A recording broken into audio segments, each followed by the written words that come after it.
되시는 전능하신 주 하나님께서 이 한 시간을 통해서 우리에게 주시는 말씀으로 인하여 우리 모두가 은혜의 충만함에 거하게 하시고 주의 뜻이 무엇인지를 분별하고 우리도 하나님 말씀대로 순종하며 살아갈 수 있도록 역사하여 주옵소서. 예수님의 이름으로 기도하옵나이다. 아멘.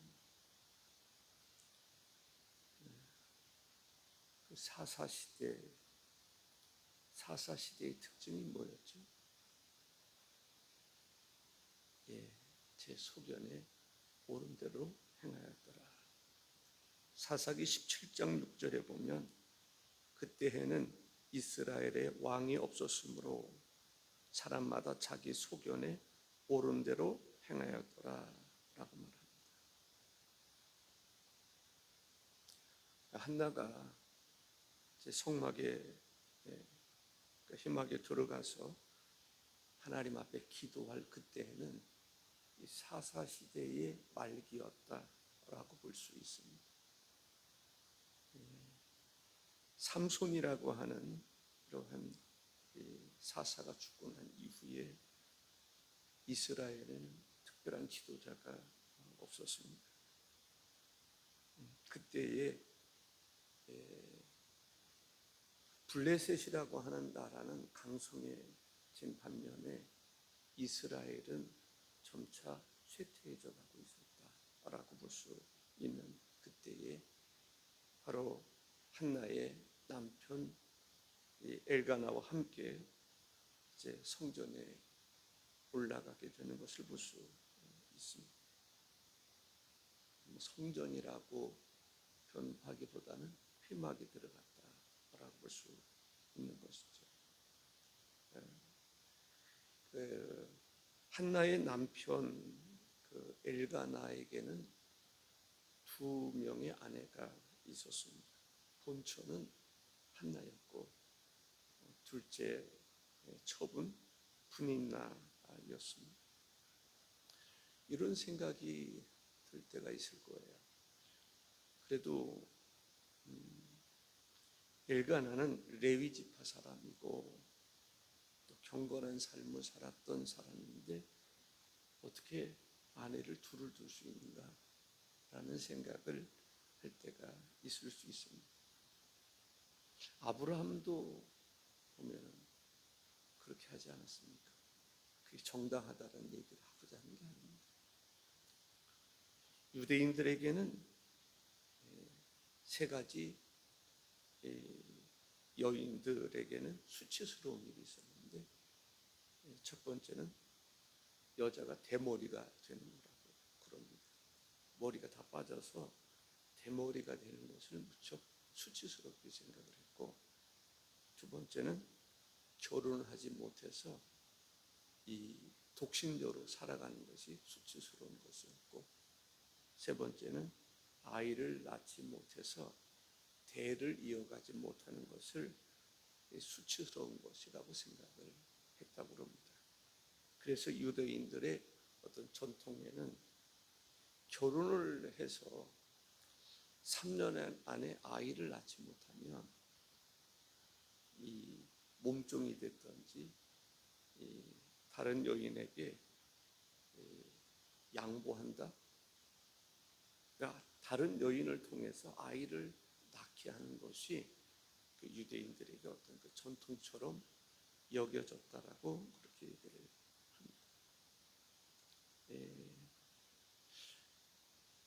아브람도 그러했고 또 오늘 본문에서 나오는 엘가나의 경우 한나를 볼 때 아이를 낳지 못해서 이제 분이나를 첩으로 이렇게 주게 되는데 생각으로는 이 몸종을 아내로 주면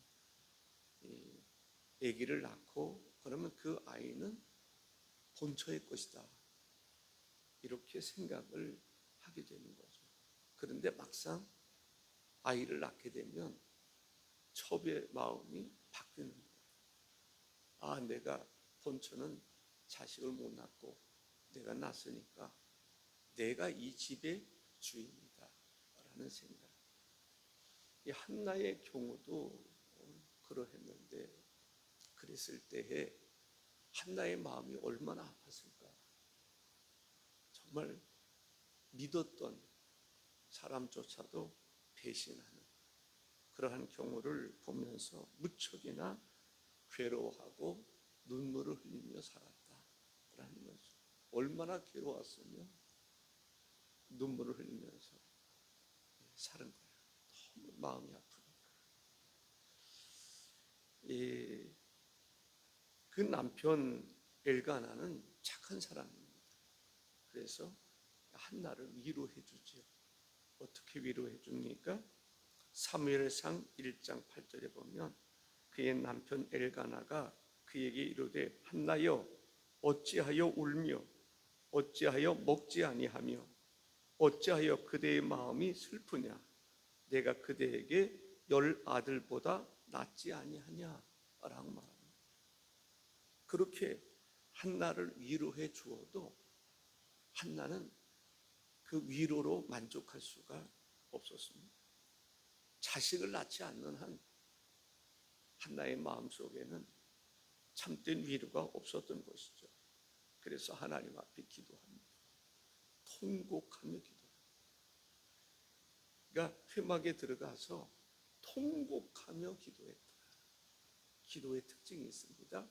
통곡하며 기도하는데 오랫동안 기도했다. 그리고 오랫동안 기도하는 가운데 이제는 통곡 소리가 아니라 그냥 입만 벌렁벌렁 할 정도로 그렇게 기도했다라고 하는 것을 알 수가 있습니다. 사무엘상 1장 10절과 11절에 보면 한나가 마음이 괴로워서 여호와께 기도하고 통곡하며 소원하여 이르되 만군의 여호와여 만일 주의 여종의 고통을 돌보시고 나를 기억하사 주의 여종을 잊지 아니하시고 주의 여종에게 아들을 주시면 내가 내 평생에 그를 여호와께 드리고 삭도를 그의 머리에 대지 아니하겠나이다 라고 말합니다. 한나의 기도에는 특별한 특징이 있습니다. 첫째 특징은 간절한 마음으로 통곡하며 기도했다라는 것이죠. 기도의 특징은 간절한 마음으로 통곡하며 기도하는데 오래 기도했다. 오랫동안 기도하는 가운데 기도가 바뀌었습니다. 사무엘상 1장 12절 13절에 보면 그가 여호와 앞에 오래 기도하는 동안에 엘리가 그의 입술을 주목한즉 한나가 속으로 말하며 입술만 움직이고 음성은 들리지 아니하므로 엘리는 그가 취한 줄로 생각한지라 라고 말합니다. 그 술 취한 사람처럼 여겨졌다. 한나가 어떤 마음으로 기도했는지를 우리가 눈여겨볼 수가 있습니다.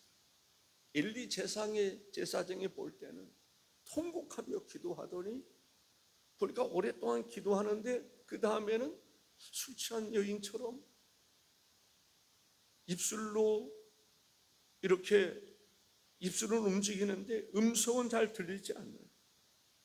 그래서 14절에 보면 엘리가 그에게 이르되 내가 언제까지 취하여 있겠느냐 포도주를 끊으라 라고 말하는 것을 보게 됩니다. 술 취한 여인처럼. 여기서 우리가 읽을 수 있는 것은 통곡하며 오랫동안 기도했는데 술 취한 사람처럼 기도했다. 간절한 마음으로 기도해서 얻은 아들이 사무엘이었다라는 거죠. 두 번째는 한나의 기도는 분명한 목적이 있었습니다. 목표가 분명했어요. 하나님 아들을 주시면 그 아들을 나시린으로 키우겠습니다. 아들을 주시면 훌륭한 영적인 지도자로 키우겠습니다. 목표가 분명했습니다. 아들을 주시면 그냥 아들을 주세요 이게 아니라 아들을 주시면 내가 잘 양육해서 영적인 지도자가 되게 하겠습니다. 물론 하나님의 은혜를 또 구했던 것을 볼 수가 있습니다. 나신으로 키우겠습니다. 11절에 보면 소원하여 이르되 만군의 여호와여 만일 주의 여종의 고통을 돌보시고 나를 기억하사 주의 여종을 잊지 아니하시고 주의 여종에게 아들을 주시면 내가 그의 평생에 그를 여호와께 드리고 삭도를 그의 머리에 대지 아니하겠나이다. 삭도를 대지 않는다는 말은 나신인으로 키우겠다라는 것입니다. 그렇습니다. 우리가 기도를 할 때 어떤 영적인 어떤 목적이 분명해야 하는 것입니다. 나시린은 머리를 자르지 않는다. 머리를 자르지 않는다. 그러면 누가 생각 혹시 나십니까? 삼손을 생각하게 될 것입니다. 삼손은 나시린입니다. 머리를 자르지 않았을 때 힘이 생겼습니다. 그런데 머리가 잘려졌을 때 힘을 상실했던 것을 볼 수가 있습니다. 나시린은 머리를 자르지 아니하고 또 술을 마시지 아니하고 죽은 시체를 만지거나 보지 않는다라는 거죠. 다시 말한다면 부모가 죽어도, 한나가 죽어도 내 아들 사무엘은 나를 보지 않게 하겠다. 사람이 장례식을 중요하게 생각하지 않습니다. 그만큼 한나의 기도는 목적이 분명했습니다. 우리의 기도도, 우리의 삶도 목적이 이끌어가는 그러한 삶을 살아가는 것이 중요하다라는 것. 목적을 상실하면 어떻게 될까요? 하나님 앞에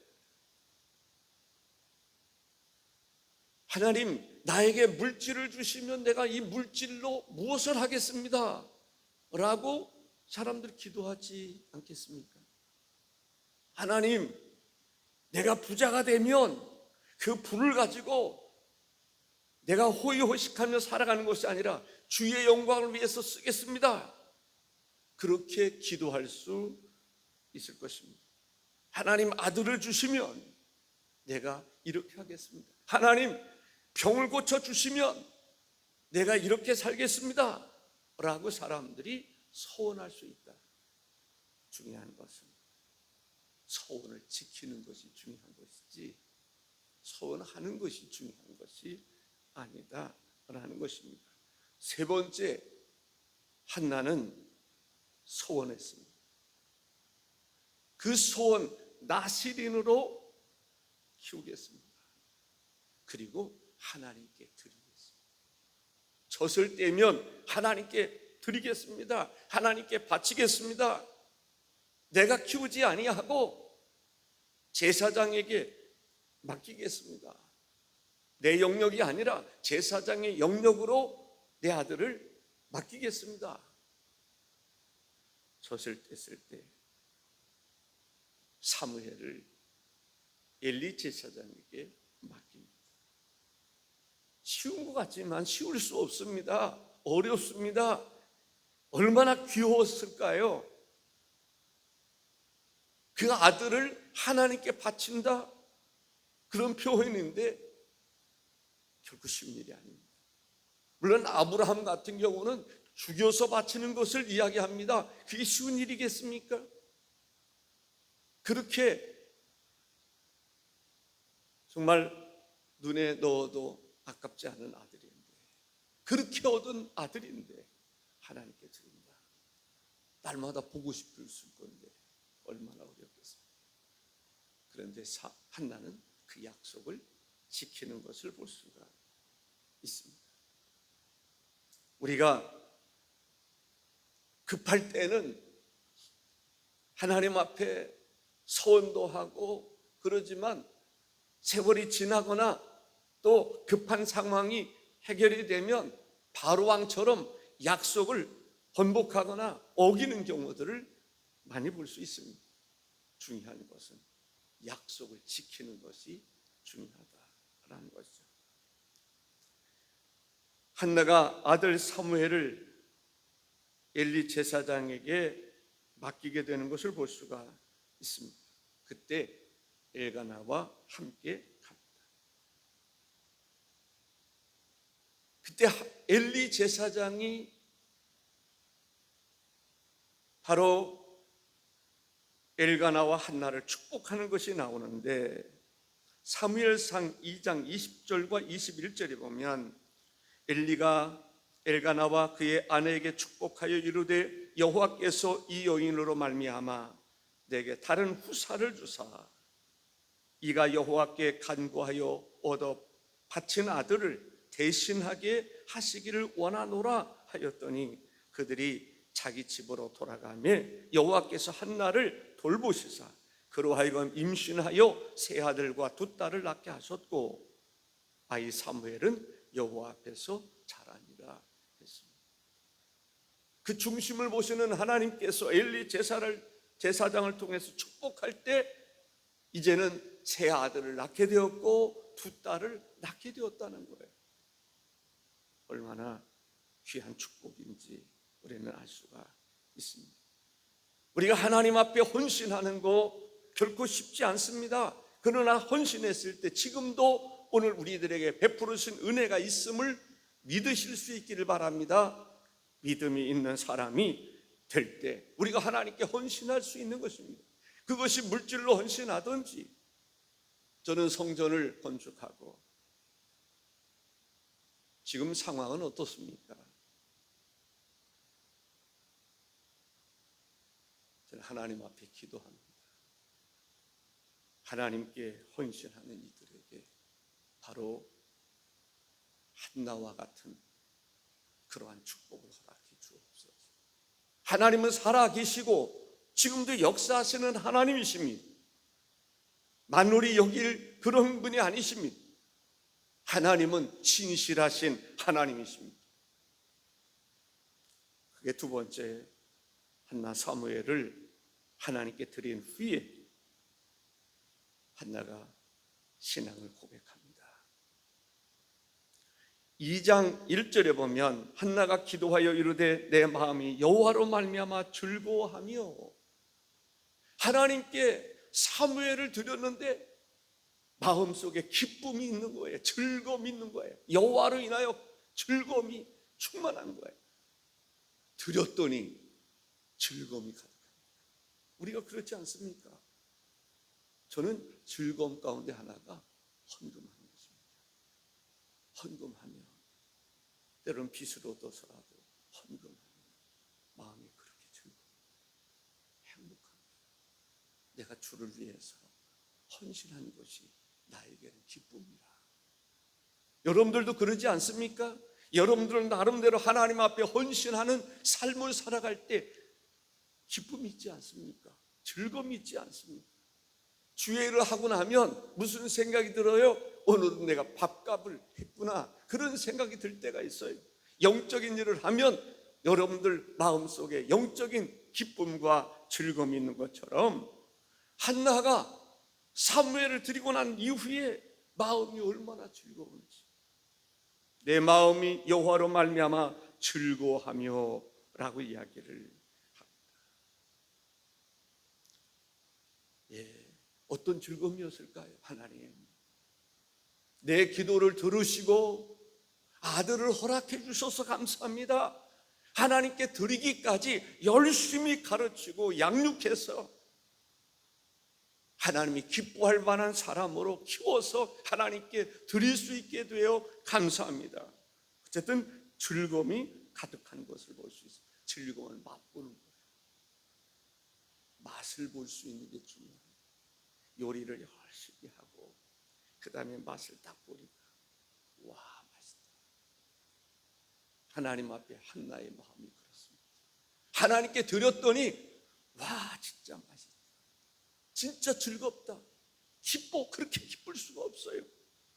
그러한 사람을 하나님이 축복해 주니까 아들 셋을 낳고 딸 둘을 낳고 얼마나 행복합니까?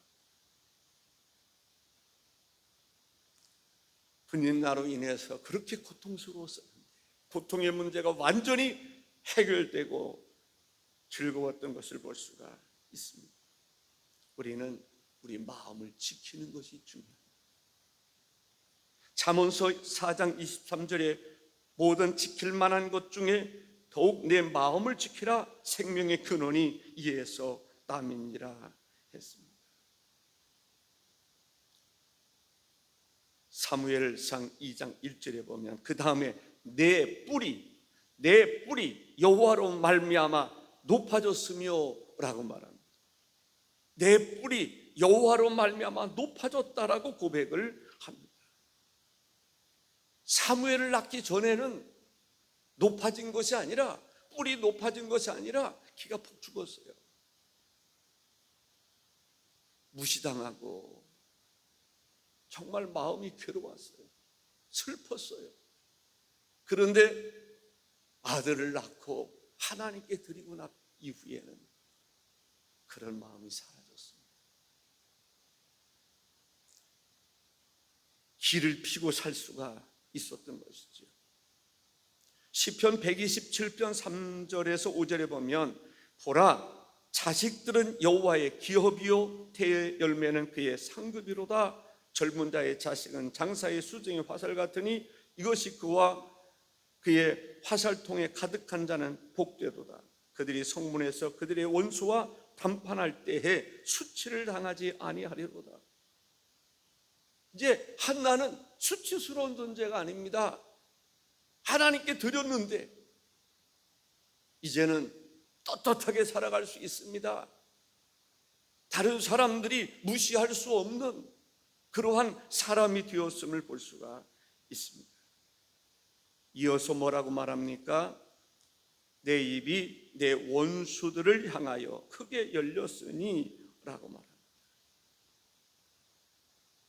내 입이 내 원수들을 향하여 크게 열렸다. 이제는 말할 수 있는 말거리가 있는 것입니다. 전에는 조롱당하고 비웃음을 받았지만은 이제는 그렇지 않은 거예요. 할 말이 있는 것이지요. 시편 23편 5절에 보면 주께서 내 원수의 목전에서 내게 상을 차려주시고 기름을 내 머리에 부으셨으니 내 잔이 넘치나이다. 원수의 목전에서 상을 베풀어 주신 것처럼 하나님께서 한나를 높여주시는 것입니다. 뿔을 높여주시는 것입니다. 그래서 입을 열어서 다른 사람에게 떳떳하게 말할 수 있는 자신감도 있고 떳떳한 사람이 되었음을 볼 수가 있습니다. 원수의 목전에서 상을 베풀어 주시는 하나님의 은혜를 깨닫게 되는 것입니다. 또 한 가지는 이는 내가 주의 구원으로 말미암아 기뻐함이니이다 라고 말합니다. 세상에서 구원에 대한 그러한 기쁨이 참으로 대단히 크다라는 것을 느낄 수 있습니다.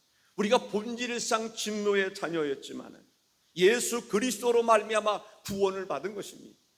한나가 구원을 받은 그 기쁨이, 즐거움이 가득한 거예요. 구원의 기쁨. 하나님을 높이고 높였더니 하나님께서 사무엘에게, 한나에게 은혜를 베풀어 주시는 것을 볼 수 있습니다. 한나의 가정의 중심에 한나가 있습니다. 한나는 영적인 삶을 살아가는 어떤 어려움의 문제를 기도로 해결했던 것을 볼 수 있고요. 기도하는 가운데 하나님이 주시는 영감을 따라서 고백하고 실천했던 것을 볼 수가 있습니다. 사랑하는 성도 여러분, 우리가 어떤 어려운 문제가 있을 때 무엇으로 해결할 수 있습니까? 하나님께 나가는 것입니다. 하나님께 기도하는 것입니다. 그럴 때 하나님은 엘리 제사장을 통해서 물꼬를 열어주셨던 것을 보게 됩니다. 엘리 제사장을 통해서 길을 열어주셨던 것을 보게 됩니다. 순종했을 때 하나님의 역사가 한나를 정말 분인나로 인해서 슬픔이 가득했던 사람이고 절망과 조롱, 살고 싶은 생각이 없었을 거예요. 그런데 하나님께서 그러한 한나에게 은혜를 베풀어 주셨어요. 나라를 구할 수 있는 정말 훌륭한 영적인 지도자가 돼서 사무엘을 통해서 하나님이 어떤 역사를 이루십니까? 나라를 세워나가는 것을 볼 수가 있습니다. 하나님께 영광이죠. 영적인 이스라엘의 훌륭한 영적인 지도자가 한나의 기도를 통해서 이루어지는 것을 볼 수 있습니다. 어떤 문제, 무엇으로 해결할 수 있을까요? 하나님 앞에 나와 기도합니다. 하나님이 우리에게 영감을 주실 때 순종하면 역사가 일어나는 줄로 믿습니다. 하나님께서 여러분에게도 기도하는 가운데 영감을 주셔서 여러분의 문제, 교회 문제 해결하고도 남음이 있는 역사가 있기를 바랍니다. 그 중심에서 여러분이 있어서 하나님의 진정한 축복을 경험할 수 있기를 주의 이름으로 축원합니다. 기도하겠습니다. 존귀하신 주 하나님 아버지 감사합니다.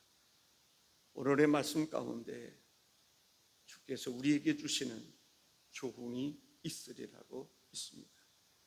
우리도 한나처럼 하나님 앞에 기도하는 가운데 주님의 놀라운 해결책을 얻을 수 있게 하시고 축복을 받을 수 있게 하시고 그 축복이 우리 가정을 넘어서 국가의 축복이 되게 하시고 민족이 열방의 축복이 될 수 있도록 인도해 주옵소서. 한나의 가정을 통해서 영적인 훌륭한 지도자가 탄생했던 것처럼 우리에게도 하나님의 은혜 가운데 주께서 그러한 놀라운 역사를 이루시옵소서. 존귀하신 예수님의 이름으로 기도하옵나이다. 아멘.